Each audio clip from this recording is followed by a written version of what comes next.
आज आपण शिल्लक राहिलेल्या चपातीपासून फक्त 10 मिनिटात तयार होणारा चटपटीत चमचमीत खमंग असा पोळीचा उपमा बनवणार आहोत। रेसिपी तुमच्याबरोबर नेहमीप्रमाणेच भरपूर टिप्स शेअर केलेली आहे, त्यासाठी ही रेसिपी शेवटपर्यंत जरूर पहा। रेसिपी आवडल्यास चॅनलला लाईक, शेअर, सबस्क्राईब, कमेंट करा। तसेच ही रेसिपी जास्तीत जास्त तुमच्या मित्रमैत्रिणींमध्ये, नातेवाईकांमध्ये शेअर करा। अधिक वेळ न घालवता रेसिपीला सुरुवात करूयात। नमस्कार, मी संध्याच रेसिपीमध्ये आपल्या सर्वांचं खूप खूप मनापासून स्वागत करते। सर्वात प्रथम ना चपातीचा उपमा बनवण्यासाठी ना इथे मी काही शिल्लक राहिलेल्या चपाती घेतलेल्या आहेत। शिल्लक राहिलेल्या चपातींऐवजी तुम्ही इथे ताज्या चपात्याही घेऊ शकता किंवा चपातीऐवजी भाकरीही घेऊ शकता। तर आता आपण याच शिल्लक राहिलेल्या चपातीपासून मस्त असा 10 मिनिटात तयार होणारा चपातीचा उपमा बनवणार आहोत। त्यासाठी सुरुवातीला इथे मी या चपातीच्या आहेत ना त्याचे असे तुकडे करून घेतलेले आहेत। तर आता हे तुकडे जे आहेत ना ते मी मिक्सरला बारीक करून घेणार आहे। मिक्सरला बारीक करण्याऐवजी तुम्ही हातानेही तुकडे चुरून घेऊ शकता। मिक्सरमध्ये तुकडे बारीक करून घेण्यासाठी आता इथे मी मिक्सरचे एक पॉट घेतले आहे, त्यामध्ये सर्व तुकडे जे आहेत ना ते घालून घेतले आहेत। आता हे चपातीचे तुकडे मी मिक्सरमध्ये छान असे फिरवून घेणार आहे बारीक होईपर्यंत। इथे पाहू शकता चपातीचे सर्व तुकडे जे आहेत ना ते मी अशा पद्धतीने बारीक असे करून घेतले आहेत। पोळीचा उपमा बनवण्यासाठी इथे अशाच प्रकारे आपल्याला चपाती जी आहे ना ती बारीक करून घ्यायची आहे। तर चपाती आपली बारीक करून झालेली आहे। आता आपण ह्याला फोडणी देऊन घेऊयात। त्यासाठी ना इथे मी कढई गरम करण्यास ठेवली होती। कढई गरम झालेली आहे, यामध्ये फोडणीसाठी घातले आहे 2 छोटी पळी तेल। तेल इथे गरम झाले आहे। या तेलामध्ये सुरुवातीला आता शेंगदाणे तळून घेणार आहे, त्यासाठी इथे मी शेंगदाणे तेलामध्ये घातले आहेत। तर शेंगदाणे जरा जास्तच वापरायचे, यामुळे उपमा खाताना खूप छान असा लागतो चवीला। तर तेलामध्ये सतत हलवत हे शेंगदाणे जे आहेत ना छान असे एकसारखे तळून घ्यायचे आहेत। शेंगदाणे जास्तही तळून घ्यायचे नाही, कारण की हे तळल्यानंतर म्हणजेच तळून बाहेर काढल्यानंतरही याची कुकिंग प्रोसेस चालूच असते, त्यामुळे ती करपण्याची शक्यता असते। याचा असा हलकासा कलर बदलला गेला व याची साल तडकली गेली की लगेचच हे शेंगदाणे तळले गेले आहेत असे समजून काढून घ्यायचे।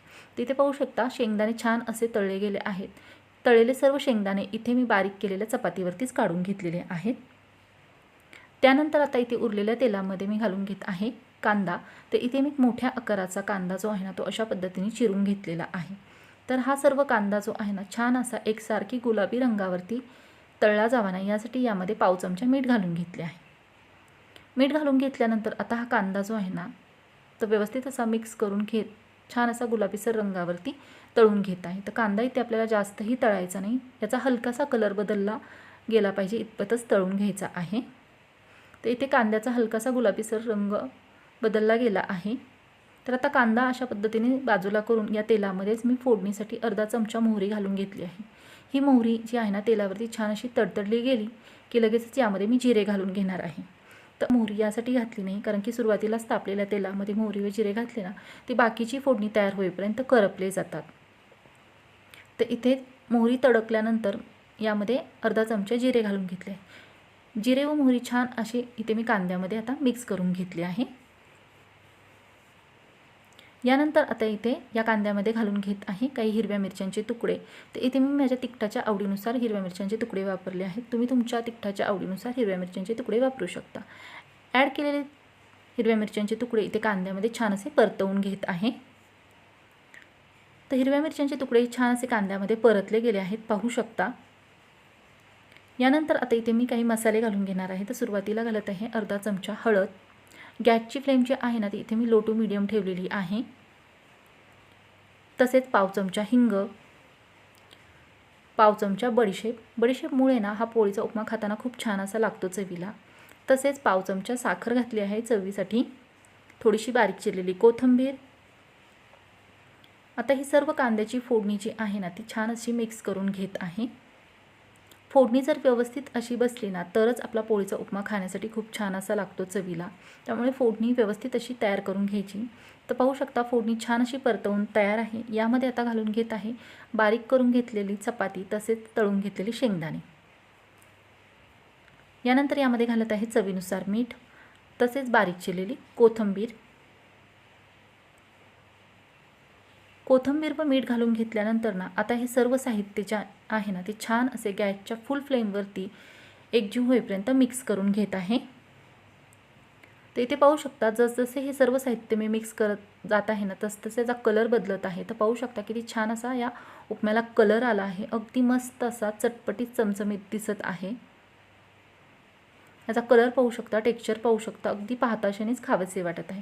तर सर्व साहित्य व्यवस्थित असे मिक्स करून घेतल्यानंतर आता याला एक वाफ काढून घेणार आहे 1 मिनिटभर. त्यासाठी यावरती एक झाकण ठेवून दिले आहे. तर इथे मी गॅसच्या मीडियम फ्लेमवरती 1 मिनिटभर या उपम्याला वाफ काढून घेतली आहे. तर पाहू शकता मस्त असा चटपटीत चमचमीत खमंग असा आपला चपातीचा उपमा खाण्यासाठी तयार झाला आहे. हा तुम्ही नाश्त्यासाठी बनवू शकता, शिल्लक राहिलेल्या चपातीपासून किंवा ताज्या चपातीपासूनही बनवू शकता. रात्रीच्या जेवणासाठीही हलके फुलके काही खायचे असेल ना, तर अशा वेळेस हा चपातीचा उपमा तुम्ही बनवू शकता. इथे तुम्ही चपातीऐवजी ना भाकरीचाही उपमा बनवून खाऊ शकता. तर इथे अशा प्रकारे आपला उपमा तयार झालेला आहे. गॅस मी बंद केला आहे. तर तयार झालेला चपातीचा उपमा खाण्यासाठी इथे मी सर्व करून घेतला आहे. तर हा उपमा जो आहे ना, तुम्ही दुधाबरोबर तसेच ताकाबरोबर खाऊ शकता जर तुम्हाला आवडत असेल. उपमा खाताना यावरती लिंबू पिळून खावे, खूप छान असे लागते चवीला. तर मस्त असा आपला खमंग असा चपातीचा उपमा तयार झाला आहे. बऱ्याच वेळेस काय होते, आपल्या चपाती किंवा भाकरी शिल्लक राहिल्या जातात, तर त्याचे काय करायचे हे सुचत नाही ना, तर त्यावेळेस तुम्ही ना अशा प्रकारे याचा उपमा करून खाऊ शकता. मस्त अशी रेसिपी आहे, पटकन होते, घरातील अगदी लहानांपासून मोठ्यांपर्यंत सर्वांना आवडते. तर फ्रेंड्स, कशी वाटली तुम्हाला आजची रेसिपी कमेंट करून जरूर कळवा. रेसिपी जर आवडली असेल ना, तर चॅनलला लाईक, शेअर, सबस्क्राईब, कमेंट करा. तसेच ही रेसिपी तुमच्या जास्तीत जास्त मित्रमैत्रिणींमध्ये, नातेवाईकांमध्ये शेअर करा. रेसिपीसाठी लागणाऱ्या सर्व साहित्यांची यादी डिस्क्रिप्शन बॉक्समध्ये दिलेली आहे. व्हिडिओ शेवटपर्यंत पाहिल्याबद्दल धन्यवाद.